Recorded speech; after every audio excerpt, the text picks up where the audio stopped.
سلوك طريق الهداية نعمة عظيمة من نعم الله على العبد، فإن الله يعطي الدنيا من يحب ومن لا يحب، ولكن لا يختار للهداية والاستقامة إلا من يحبهم ويصطفيهم. وإن تطع أكثر من في الأرض يضلوك عن سبيل الله.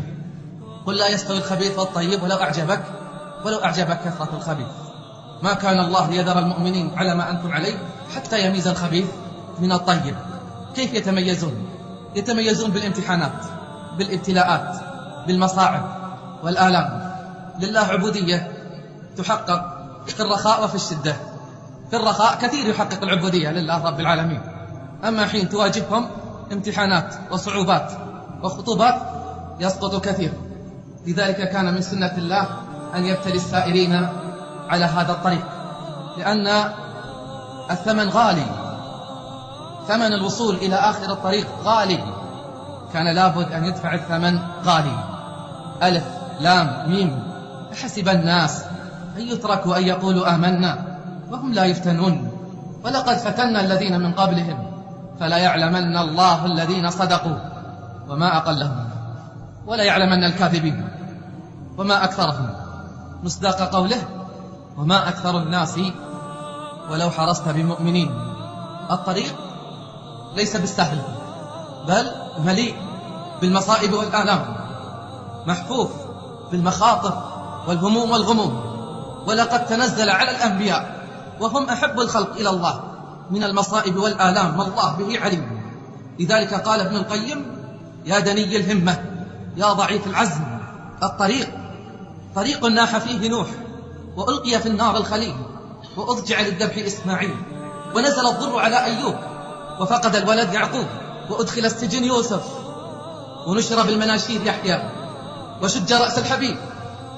لكنكم تستعجلون. إذا نام المسافر واستطال الطريق فمتى يصل إلى المقصود؟ السلعة غالية، لذلك كان لابد أن يكون الثمن غالي. فماذا قدموا؟ قدموا كثير، قدموا في الطريق ما لا يخطر على البال. فالذين هاجروا وأخرجوا من ديارهم وأوذوا في سبيله وقاتلوا وقتلوا، كل في سبيل الثبات، كل في سبيل نصرة هذا الدين. خذ من دمائنا اليوم حتى ترضى. بذلوا الأنفس والمهج والأموال حتى نثبت.